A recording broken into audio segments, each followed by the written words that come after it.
কিছু মুসল্লি মুসলিম ভাই যারা ইসলাম নিয়ে অধ্যয়ন করতে চান, ইসলাম নিয়ে বিস্তর পড়াশোনা করতে চান, ইসলামের গভীরে পৌঁছতে চান, তারা কোরআনে তাফসির পড়তে চান, সিরাত পড়তে চান, ইসলামিক ইতিহাস পড়তে চান, আমাদের কাছে তারা এসে বলেন, হুজুর সাজেস্ট করুন যে কি বই পড়তে পারি, কোন সিরাত পড়তে পারি, কোরআনের কোন তাফসির পড়তে পারি।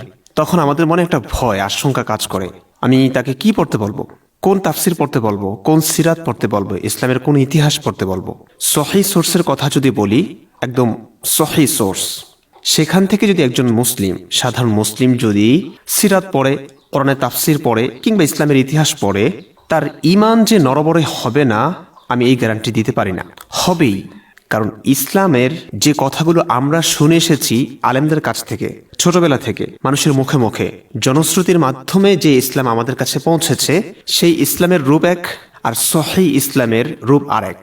1450 বছর আগে কি হয়েছিল, আল্লাহ রসুল সাল্লাল্লাহু আলাইহি সাল্লাম কি করেছেন, কোরআন হাদিসে তা সংরক্ষিত আছে, ইসলামের সহিহ সোর্সে, ইতিহাস গ্রন্থে সেগুলো সংরক্ষিত আছে।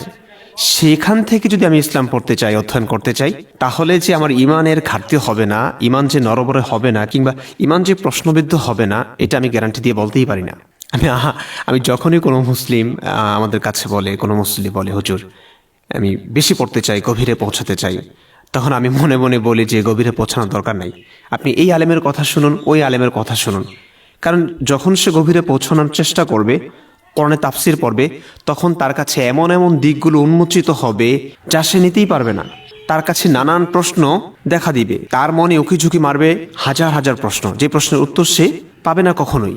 আমি উদাহরণস্বরূপ বলছি, রসুল করিম সাল্লাল্লাহু আলাইহি ওয়াসাল্লাম, যিনি এই পৃথিবীর মহামানব, সর্বশেষ এবং চূড়ান্ত নবী, যার উপর আখিরি কিতাব, সর্বশেষ এবং চূড়ান্ত গ্রন্থ আল কোরআন নাজিল হয়েছে, কতটা গুরুত্বপূর্ণ তিনি ইসলামের দৃষ্টিতে, পুরো বিশ্বের কাছে।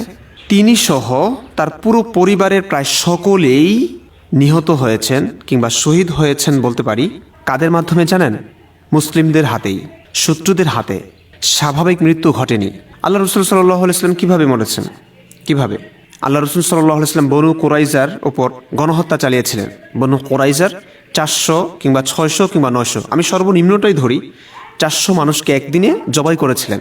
প্রাপ্তবয়স্ক পুরুষদেরকে হত্যা করেছেন, নাবালেগ পুরুষদেরকে দাস বানিয়েছেন এবং তাদের সম্পদগুলোকে গনিমতের মাল হিসেবে এনেছেন, এবং প্রাপ্তবয়স্ক পুরুষদের মা বোনদেরকে দাসী হিসেবে ব্যবহার করেছেন। ইসলামী সাম্রাজ্যে নিয়ে এসেছেন। এই হচ্ছে বনু কোরাইজার ভবিষ্যৎ ছিল, ইতিহাস ছিল। বনু কোরাইজার ওপর চালানো গণহত্যার কারণে এক ইহুদি মহিলা আল্লাহ রসুল সাল্লাল্লাহু আলাইহি ওয়াসাল্লামের কাছে একটি হাদিয়া নিয়ে আসলেন। ভেড়ার মাংসে তিনি বিষ মাখিয়ে আল্লাহ রসুল সাল্লাল্লাহু আলাইহি ওয়াসাল্লামকে খেতে দিলেন। তার উদ্দেশ্য ছিল আল্লাহ রসুল সাল্লাল্লাহু আলাইহি ওয়াসাল্লামকে পরীক্ষা করা, তিনি সত্যিকার অর্থে নবী কিনা। যদি নবী হয়ে থাকেন, যদি আল্লাহর সঙ্গে তার কানেকশন থেকেই থাকে, কোনো সম্পর্ক থেকেই থাকে, যদি মহাবিশ্বের মহাস্রষ্টা আল্লাহর সঙ্গে তার কোনো সংযোগ থেকেই থাকে, কানেকশন থেকেই থাকে, তাহলে তিনি অবশ্যই তাকে জানিয়ে দিবেন যে ভেড়ার মাংসে বিষ মাখানো আছে, এটা তুমি খেও না। আর যদি তিনি নবী না হয়ে কেবলমাত্র একজন মানুষ হন, বাচ্চা হন, তাহলে এই যে তার মাধ্যমে যে মানুষ এভাবে মরছে, এভাবে মানুষের প্রাণ নাশ হচ্ছে, মানুষের জীবনের বলি হচ্ছে, অন্তত মানুষকে তিনি বাঁচাবেন। তিনি কেবলই বাচ্চা, এমন অত্যাচারী বাচ্চা থেকে মানুষদেরকে বাঁচানোর উদ্দেশ্যে তিনি এই কাজটি করেছেন। দুটি উদ্দেশ্য, নবী হলে ভেড়ার মাংসটি তিনি খাবেন না, আল্লাহ জানিয়ে দিবেন। নবী না হলে তিনি কেবলই একজন বাচ্চা, অত্যাচারী বাচ্চা, এই অত্যাচারী বাচ্চা থেকে মানুষদেরকে বাঁচাবেন। এই ছিল তার উদ্দেশ্য। তিনি মরে গেলে মানুষ শান্তিতে থাকবে। তিনি ভেড়ার মাংস এনেছেন, সেই ভেড়ার মাংস রসুল করিম সাল্লাল্লাহু আলাইহি ওয়াসাল্লাম ভক্ষণ করেছেন। তার সাথে আরেকজন ছিলেন সাহাবী, তিনি খেয়ে সাথে সাথে মারা গেলেন। রসুল করিম সাল্লাল্লাহু আলাইহি ওয়াসাল্লাম বুঝতে পারলেন ডালমে কুচ কালা হয়, তখন তিনি ভেড়ার মাংস খেলেন না, ফেলে দিলেন। কিন্তু ওই যে অল্প একটু খেয়ে ফেলেছিলেন, দীর্ঘদিন রোগ ভোগের পরে আল্লাহ রসুল সাল্লাল্লাহু আলাইহি ওয়াসাল্লামের কথা অনুযায়ী তিনি ওই খাইবারের ইয়াহুদি মহিলার বিষমাখা ভেড়ার গোশত খেয়েই তিনি ইন্তেকাল করেছেন। তিনি যখন মারা যাচ্ছিলেন তখন বলেছিলেন, ওই যে খাইবারে বিষমাখা ভেড়ার গোশত খেয়েছিলাম, সেই বিষই আমার ধমনী, প্রধান ধমনী কেটে দিচ্ছে, আমি সেই কারণে মারা যাচ্ছি। তার মানে হচ্ছে আল্লাহ রসুল সাল্লাল্লাহু আলাইহি ওয়াসাল্লাম, যিনি উভয় জগতের জন্য রহমত স্বরূপ, তিনি মারা গেছেন শত্রুর হাতে। এবার আসি, তার মৃত্যুর পরে কি হয়েছে। তার মৃত্যুর পর লাশ পড়েছিল, তার মৃত্যুর পর তার স্থানে তার স্থলাভিষিক্ত কে হবেন, ক্ষমতা নিয়ে দীর্ঘ লড়াই চলেছিল, ক্ষমতা মসনদ নিয়ে কামড়াকামড়ি, এগুলোই চলেছে ইসলামী ইতিহাসে।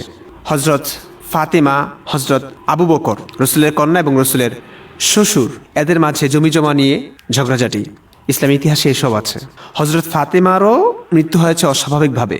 রসুলের দুই নাতি ফাতেমা এবং আলী রাদিয়াল্লাহু তাআলা আনহুর দুই পুত্র হাসান হোসাইন, তারা দুজনই ইন্তেকাল করেছেন মুসলিমদের হাতে, শত্রুদের হাতে। অত্যন্ত অস্বাভাবিকভাবে, স্বাভাবিক মৃত্যু ঘটেনি। তারপর ইসলামের প্রধান চার খলিফার দুজন, হজরত আলী রাদিয়াল্লাহু তাআলা আনহু এবং হজরত ওসমান রাদিয়াল্লাহু তাআলা আনহু, আল্লাহ রসুলেরই পরিবারেরই অংশ তারা। আলী রাদিয়াল্লাহু তাআলা আনহু আল্লাহ রসুলের জামাতা, ওসমান রাদিয়াল্লাহু তাআলা আনহু আল্লাহ রসুলের জামাতা, এরা দুজনেই মুসলিমদের হাতেই নিহত হয়েছেন। তার মানে হচ্ছে ইসলামের গুরুত্বপূর্ণ সকল ব্যক্তিবর্গ, আল্লাহ রসুল সাল্লাল্লাহু আলাইহি ওয়াসাল্লাম, আহলে বাইতের প্রায় সকলেই শত্রুর হাতে নিহত হয়েছেন। এখন এই ব্যাপারগুলো যখন একজন মানুষ পড়বে, সাধারণ মুসলিম পড়বে, কি ধারণা হবে তার? তার মনে একটা প্রশ্ন আসবে, ইসলাম যদি শান্তির ধর্মই হয়ে থাকে, ইসলাম যদি শান্তি প্রতিষ্ঠাই করে থাকে এই পৃথিবীতে, তাহলে তাদের প্রত্যেকের মৃত্যু এমন অস্বাভাবিকভাবে শত্রুর হাতে কেন হয়েছে? এই প্রশ্নটা কিন্তু তাদের জাগবে মনে, কিন্তু এই প্রশ্নটা ওকে ঝুঁকি মারবে। অনেক কিছুর সমাধান সে পাবে না। তার কাছে মনে হতে পারে যে না, এই নবী আসলে আমাদেরকে ধোঁকা দিয়ে গেছে, তিনি সত্য নবী হতেই পারেন না, এমন ওয়াসওয়াসা, কুপ্ররোচনা আসতেই পারে। এটা আসা খুব স্বাভাবিক। এজন্য কেউ যখন এসে বলে যে আমরা ইসলাম ইতিহাস পড়তে চাই, ইসলামের গভীর জ্ঞান অর্জন করতে চাই, তখন সত্যিকার অর্থে ভয় লাগে। ভাই, আপনার ইমানটা যদি রক্ষা করতে চান, আপনি যত কম পড়বেন তত ভালো। আমরা ছোটবেলা থেকে একটা কথা শুনে এসেছি যে ইসলাম সম্পর্কে বেশি পড়াশোনা করলেই তুমি নাস্তিক হয়ে যাবে। আমি না ছোটবেলায় বুঝতাম না এই কথাটা, যে বেশি পড়লে নাস্তিক হবে কেন? বেশি পড়া তো ভালো, কোনো একটা বিষয় অল্প জানা খারাপ। ব্যক্তিগত জ্ঞান অর্জনের জন্য আমাদের অনেক বেশি গভীরে যেতে হয়, অনেক বেশি পড়তে হয়, অধ্যয়ন করতে হয়। তো বেশি পড়া কিভাবে খারাপ? কম পড়লেই কেন মানুষ ধার্মিক থাকে, আস্তিক থাকে? বেশি পড়লেই কেন নাস্তিক হয়ে যায়? ডালমে কুছ কালা হায় ক্যা? আমার তখন থেকে প্রশ্নটা জেগেছে। তারপর যখন দাওরার পরে, ইফতার পরে আমি পড়াশোনা শুরু করলাম ইসলামের গভীর জ্ঞান, যেটাকে বলে পুরো ইসলামের ইতিহাসটা, যেগুলো আমাদের সিলেবাসে ছিল না। আসলে দাওরাতে আমরা কি পড়ি? সিয়াসিতার 6টা বিশুদ্ধ হাদিস গ্রন্থ পড়ি, তাও এভাবে পড়ি, ওয়াবিহি ক্বালা হাদাসানা মুহাম্মদ ইবনে বাশশার ক্বালা হাদাসানা, এই যে এভাবে একটা সময় এভাবেই, মানে কি যে পড়েন হুজুর নিজেও জানেন না, ছাত্ররা তো জানেই না, জাস্ট চলতে থাকে। এত গুরুত্বপূর্ণ বিষয়াদি, সেগুলো এভাবে রিডিং পড়ে যেতে থাকেন হুজুর। না তর্জমা করা হয়, না তাকরির করা হয়, কোনো কিছুই না। তো পরীক্ষার উদ্দেশ্যে পড়েছি, তখন তার বুঝে পড়িনি, যুক্তি দিয়ে পড়িনি, বুঝবার চেষ্টা করিনি।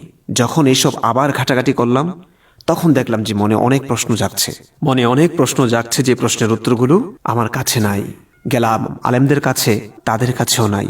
বড় বড় আলেম যারা, তাদের কাছে তো আরো আগেই নাই, কারণ তাদের আবেগটা বেশি, তাকওয়া বেশি, কিন্তু গভীর জ্ঞান খুব কম। যুক্তি দিয়ে তারা কখনোই বোঝেন না। প্রত্যেক আলেমের একটাই কথা, যুক্তি দিয়ে ইসলাম বোঝা যাবে না। তখন মনে একটাই প্রশ্ন দোল দিয়ে উঠেছিল, ইসলাম যদি যুক্তি দিয়ে বোঝা না যায়, তাহলে অন্যান্য সকল ধর্ম, হাজার হাজার লাখ লাখ ধর্ম আছে পৃথিবীতে, প্রত্যেকের কাছে প্রত্যেকের ধর্মটা সঠিক, সত্য।